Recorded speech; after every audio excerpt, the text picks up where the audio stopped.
Pernah nggak sih kamu ngerasa udah ngomong baik-baik, tapi orang malah salah paham? Atau udah bantu orang lain tapi balasannya dingin banget?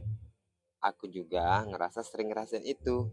Sampai suatu saat aku baca buku Influence karya Robert Cialdini. Awalnya aku pikir ini buku tentang marketing atau persuasi, tapi ternyata lebih dalam. Ini bukan soal cuma cara mempengaruhi orang, tapi tentang gimana semesta mempengaruhi kita tanpa kita sadar.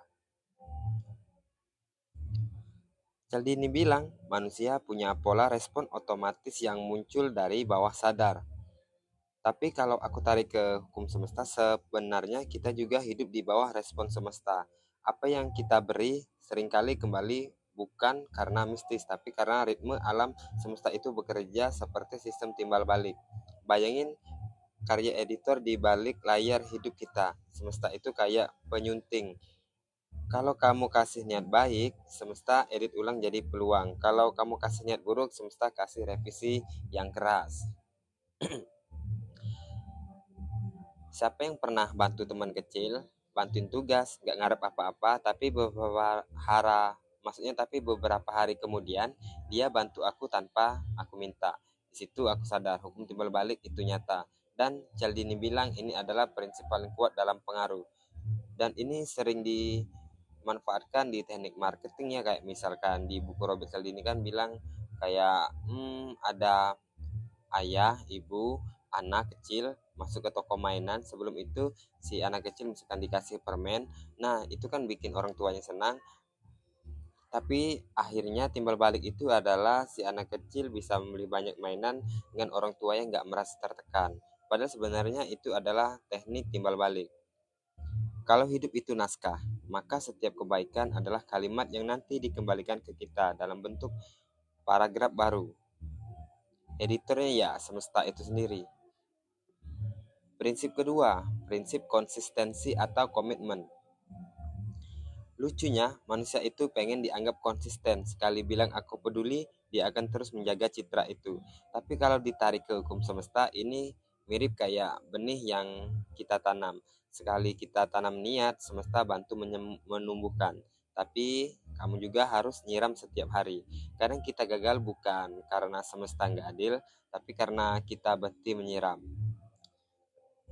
Aku dulu sering janji mau mulai hal baru, baca buku, olahraga, belajar tapi berhenti di tengah. Lalu aku sadar, konsistensi itu bukan soal kuat tapi soal ingat kenapa mulai. Ini prinsip konsistensi ini biasanya kayak gini ya. Jadi ada cerita di Robert Cialdini buku Influence ini, kalau misalkan dipertamakan di depan rumahnya dikasih poster kecil ya. Nah, dia bikin penelitian kayak gitu atau percobaan poster kecil di rumah.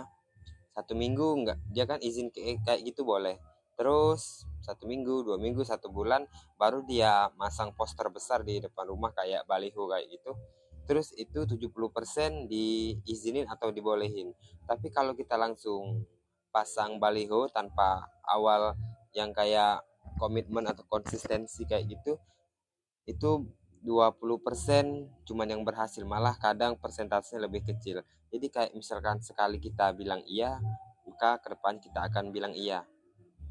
Ada lagi contoh dari buku ini, seperti misalkan ini sering juga dieksploitasi ya. Jadi kita bukan intinya kan tujuannya adalah meminta tanda tangan, tapi kayak kita ditanya dulu, mau bantu anak kecil iya, mau bantu anak yang kurang mampu iya, kayak gitu misalkan. Terus kita tahu dimintai sumbangan gratis kayak gitu. Nah, akhirnya kita malah mengasih uang lebih banyak ke mereka karena iya di awal tadi. Lanjut lagi ke prinsip bukti sosial. Kita hidup dalam gema. Kalau satu orang tepuk tangan, yang lain ikut. Cialdini bilang manusia meniru karena ingin aman, tapi di sisi semesta ini kayak hukum resonansi, frekuensi dan menarik frekuensi. Kalau kamu memancarkan energi tenang, orang di sekitarmu ikut tenang. Kalau kamu membawa energi panik, semesta akan mempertemukanmu sama sesuatu yang panik juga. Kita bisa menulis sendirian. Kita bagian dari buku besar yang kita sunting bersama. Paragraf kita mempengaruhi paragraf orang lain. Ini contohnya kayak gini ya kurang lebih. Hmm, Nah, kayak di video sebelumnya aku jelasin soal kayak orang nonton video lucu di dalam kereta, itu orang tua dia ketawa-ketawa sendiri. Pertama semua orang ngelihat kayak aneh kayak gitu sambil senyum tipis.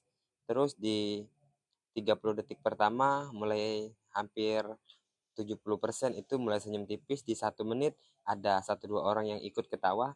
Terus di menit kedua kurang lebih semuanya ketawa semua. Mungkin kalian juga pernah lihat video ini di TikTok ataupun di source Facebook dan juga YouTube. Kurang lebih kayak gitu. Jadi auranya ada juga satu analogi lagi kalau misalkan kita sekolah, ada guru yang baik, pas guru itu masuk aja udah suasana kelas udah riang dan nyaman. Tapi kalau kita sebutnya guru killer, masuk aja atau biasanya kepala sekolah yang kayak gitu yang ada otoritasnya, masuk aja udah bikin mencekam dan suasana jadi kayak suram kayak gitu. Lanjut, prinsip keempat, suka atau liking. Kita lebih mudah percaya orang yang kita suka. Tapi suka itu bukan soal wajah atau gaya, ini tentang energi, tentang rasa nyaman yang lahir dari ketulusan. Rasa suka itu magnet, kamu nggak bisa pura-pura tulus karena semesta nggak bisa dibohongi. Senyum di warung guru yang sabar, teman yang nyapa duluan, hal-hal kecil yang jadi resonansi. Ini suka ini kayak gini ya, jadi kurang lebih konsepnya kayak kalau di marketing.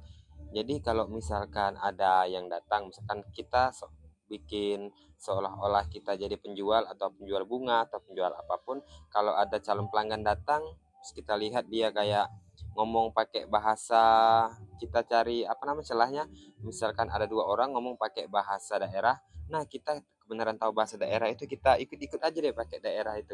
Kurang lebih kalau kita sama dengan orang, orang akan suka sama kita lalu percaya dan tanpa sadar mereka jadi nyaman dan kurang lebih itu membuat peluang pembelian kita, maksudnya penjualan kita lebih laris kayak gitu. Jadi kalau misalkan ada sales dulu, ini sering kejadian pas ada sales datang ke rumah aku ya. Jadi dia ada aja yang dibahasnya yang kayak untuk misalkan dari foto, dari barang-barang di rumah dia tanya biar kita lebih suka ke itu. Jadi kalau misalkan di sini konsepnya kita bikin orang suka dulu baru kita menjualkan barang kita atau solusi di bentuk barang. Kita lanjut prinsip kelima, otoritas. Kita cenderung percaya orang yang kelihatan tahu, tapi menariknya otoritas sejati datang dari pengalaman bukan simbol. Otoritas bukan soal pangkat, tapi soal getaran. Orang yang tenang biasanya karena sudah melewati badai. Jadi mungkin kamu nggak perlu terlihat tahu segalanya, cukup hadir dengan tenang dan orang akan mendengar. Nah, otoritas ini kalau di buku Influence kurang lebih dia sering cerita kayak gini. Jadi ada penelitian yang orangnya dia dikasih apa namanya? Dikasih instruksi untuk menyetrum mahasiswa yang untuk dasar penelitian, karena yang memberi perintah itu orang yang ada otoritas kayak ilmuwan kayak gitu ya, kurang lebih kayak gitu.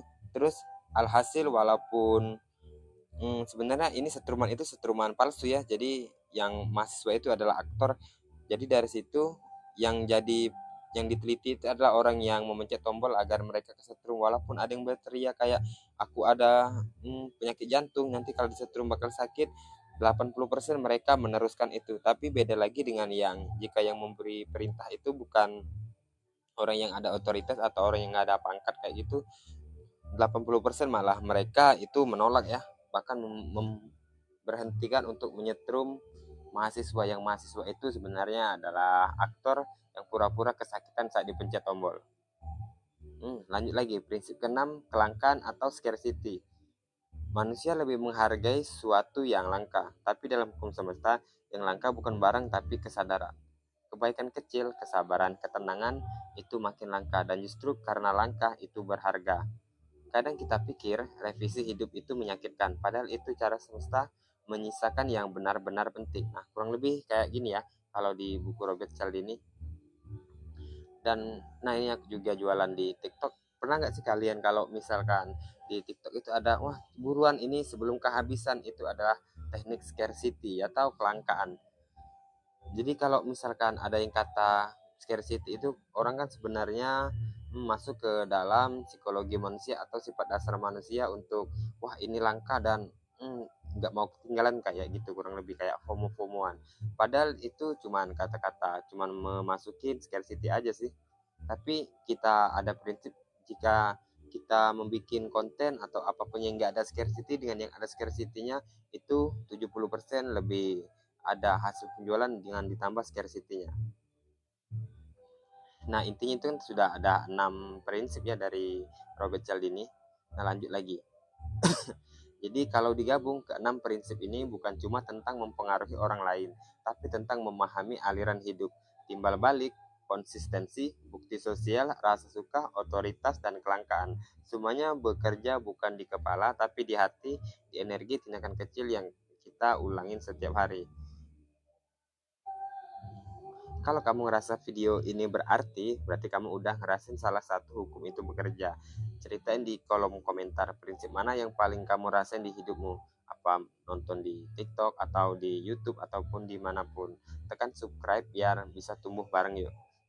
Nah, kalau untuk di channel ini kurang lebih adalah ini hasil obrolan aku tentang AI, tentang ini. Nah, kalau kebenaran di video ini adalah tentang video dari buku Influence di Robert Cialdini ya, kurang lebih kayak gitu.